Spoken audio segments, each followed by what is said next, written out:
شيكابالا ملك اللقطة مش عاجبه انتقال إمام عاشور للأهلي وبيسخن جمهوره ونسي توقيعه للأهلي ورغبته في الاعتزال جوه الإسماعيلي. بقى ده كلام يا راجل؟ تعالى وأنا أقولك. خليني أقولك إن بوست زي ده الواحد ممكن يتقبله عادي من لاعبين تاريخيين فعلا لنادي الزمالك زي كابتن حسن شحاتة، كابتن فاروق جعفر، خالد الغندور، يعني اهو حازم امام، عبد الحليم علي وغيرهم كتير. لكن شيكابالا تحديدا، طب ازاي يا اخوانا؟ شيكابالا اللي ابتدى مشواره مع الزمالك بهروب الفريق باوك اليوناني اول ما شم نفسه مع الفريق الاول، شيكابالا اللي لما خلص مشواره مع باوك بعد موسم واحد قرر يرجع مصر ويمضي مع النادي الاهلي زي امام عاشور اهو يا شيكا. وبعد ما طلع واكد بلسانه ان سبب توقيعه للاهلي كان بعد ما حاول يكلم مسؤول الزمالك 5 مرات وتهربوا منه وقالوا له مش عاوزينك في النادي، قبل ما يقرر يقعد مع المهندس عدلي القيعي ويوقع كمان للاهلي. وفي الاخر لما ممدوح عباس كلمه،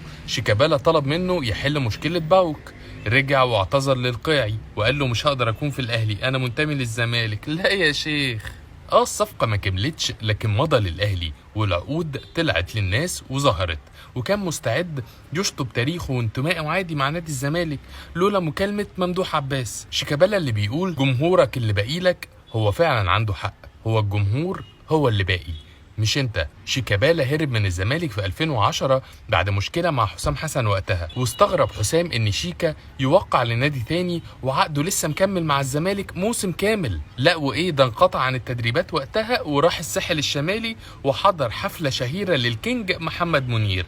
وري يا شيكا وري. تخيل شيكابالا يطلع مع شوبير على الهوا يقول للزمالك لو ما سبتونيش اروح سبورتنج لشبونه انا هبطل كوره، ويعلن انه تنازل عن كل مستحقاته للزمالك بس عشان يطفش منهم ويسافر بره. هو ده الانتماء يا شيكا؟ تمام. شيكابالا في 2018 طلع مع رامز جلال في برنامجه ويقول له انا مش هرجع للزمالك ابدا، انا يا هكمل في السعوديه يا هعتزل في الاسماعيلي.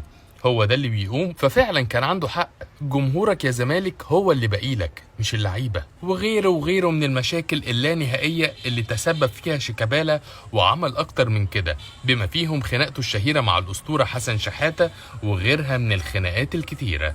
واخر ورطه مورط الزمالك فيها ان الزمالك موقوف عن القيد بسبب ازمه سبورتنج لشبونه، واللي بيطالب فيها الزمالك بدفع 1.5 مليون يورو بسببك يا شيكا. في النهايه مفيش مشكله تغضب على لاعب ساب فريقك، تعاتبه، تعمل له انفولو، تعمل له ديسلايك، تشوف ان فضل مصلحته على مصلحه النادي بتاعك، كلها اراء وكلها مقبوله لان ده رايك الشخصي. لكن انك تطلع تستغل اللي حصل في صفقة امام عاشور عشان تزايد على حبك واخلاصك للزمالك وانك شخص منتمي للنادي وعايش للكيان، طب نصدق ازاي؟ ما انت عكس كده اهو، ولا ايه يا شيكا؟